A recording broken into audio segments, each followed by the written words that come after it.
First டேர்ம்லேருந்து சில இம்பார்ட்டண்டான பாயிண்ட்ஸ்லாம் பார்க்கலாங்க. டெல்லி சுல்தானியம் பார்த்தீங்கன்னா 5 வம்சமாக பிரிக்கப்பட்டிருக்கும். ஒன்று வந்து பார்த்தீங்கன்னா ஃபர்ஸ்ட் வந்து பார்த்தீங்கன்னா அடிமை வம்சம் 1206லேருந்து 1290. கில்ஜி வம்சம் பார்த்தீங்கன்னா 1290லேருந்து 1320. துக்ளக் ஆட்சி காலம் வந்து பார்த்தீங்கன்னா 1320லேருந்து 1414.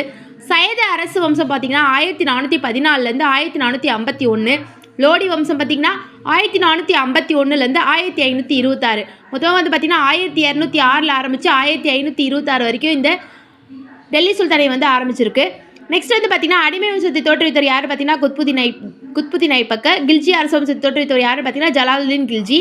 துக்ளக் அரசு வம்சத்தை தோற்றுவித்தவர் யாருன்னு பார்த்தீங்கன்னா கியாசுதீன் துல்ஜி. சையது அரசு வம்சத்தை தோற்றுவித்தவர் யாருன்னு பார்த்தீங்கன்னா கிசிர் கான். லோடி வம்சத்தை தோற்றுவித்தவர் யாருன்னு பார்த்தீங்கன்னா பக்லுல் லோடி தான். நெக்ஸ்ட் வந்து பார்த்தீங்கன்னா யாருடைய மகன் யாருன்னு பார்க்கலாம். அலாவுதீன் கில்ஜியினுடைய படைத்தளபதி யாருன்னு பார்த்தீங்கன்னா மாலிக் கபூர். குத்புதீன் ஐபக்கினுடைய மகன் யாருன்னு பார்த்தீங்கன்னா ஆரம் ஷா. இல்துமிஷினுடைய திறமை வாய்ந்த மகன் யாருன்னு பார்த்தீங்கன்னா ருக்ருதீன் பிரோஷ். பால்பனுடைய மகன் யாருன்னு பார்த்தீங்கன்னா கைகுபாத். ஜலாலுதீனுடைய உடன் பிறந்தோரின் மகன் யாருன்னு பார்த்தீங்கன்னா அலாவுதீன் கில்ஜி. கியாசுதீன் துக்ளக்கினுடைய மகன் யாருன்னு பார்த்தீங்கன்னா ஜானா கான். ஃபிரோஷா துக்ளக்கினுடைய மகன் யாருன்னு பார்த்தீங்கன்னா முகமது கான். பக்லுல் கோடியினுடைய மகன் யாருன்னு பார்த்தீங்கன்னா சிக்கந்தர் லோடி. சிக்கந்தர் லோடியினுடைய மகன் யாருன்னு பார்த்தீங்கன்னா இப்ராஹிம் லோடி. இவர் தான் வந்து பார்த்தீங்கன்னா டெல்லி சுல்தானுடைய லாஸ்ட் அரசராக இருந்திருப்பார்.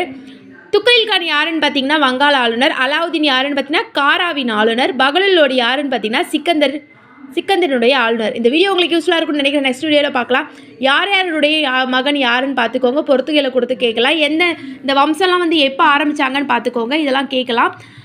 இந்த வம்சத்தை வந்து யார் வந்து ஆரம்பிச்சாங்கன்றதை பார்க்க. இதெல்லாம் வந்து ப்ரீவியஸ் இயரில் நிறைய கொஷின்ஸ்லாம் வந்து கேட்டிருக்காங்க. இந்த வீடியோ உங்களுக்கு யூஸ்ஃபுல்லாக இருக்கும்னு நினைக்கிறேன். தேங்க்யூ.